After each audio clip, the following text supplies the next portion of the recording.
injifannee hin guduunfanne biyya keenya hin qaban. Addi bilisummaa Oromoo garuu summii yoomuu dhaloota keessaa buqqa'uu hin dandeenye, dhaloota gatiittiin isaa gabrummaa baachuu hin dandeenye, dhaloota waa baratee, biyya baratee, seenaa baratee, sabboonummaa baratee, oromummaa baratee, ni tura malee, ni bula malee biyya qabachuu danda'u. Ji'a xiqqoo tokko biyya keessa ture keessatti summii sana Oromoo keessa awwaale. Summii yeroon siin jedhu summii hamaa osoo hin taane summii pozitiiv ta'e. Summii dhaloota gatiittiin isaa yookaan dugdi isaa gugguufee gabrummaa baachuu hin dandeenyeeti tolche. Waraanni bilisummaa Oromoo inni amma jiru kun dhaloonni har'a irra dibanii darban irra dibaa itti kaan jedhe san hin fudhatu.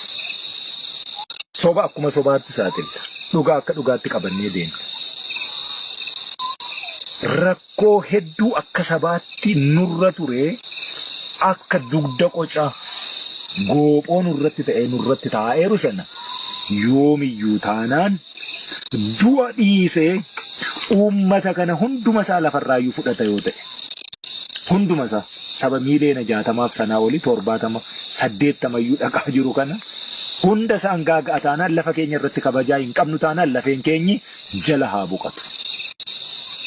Kanaafuu irra dibnee darbuu hin qabnu waan rakkoo ta'ee akka dugda qocaa sanaatti goophoo ta'ee nurra jiru sana ni cabsina. Irree fedha sun immoo irree sana immoo harkaa qabna. Irreema sanaan itti deemna.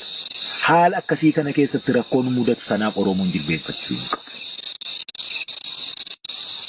Du'a akkuma sirtime umurii gaafa du'uu qabduu sana namni sii dabalus namni sirraa hir'isus hin jiru waan ta'eef guyyaa kee hin dabartu du'a seenaa qabduuf maqaa qabdu du'a yoollee bilisummaa argachuu baannee bilisummaa sana ijaan arguu baannee gabrummaa didannee falmachaa otoo harkan kennaniin duun sanaaf qopheessuu qaba Oromoon akkasumattis immoo jira sanumaan argaa jira. Bulchiinsi magaalaa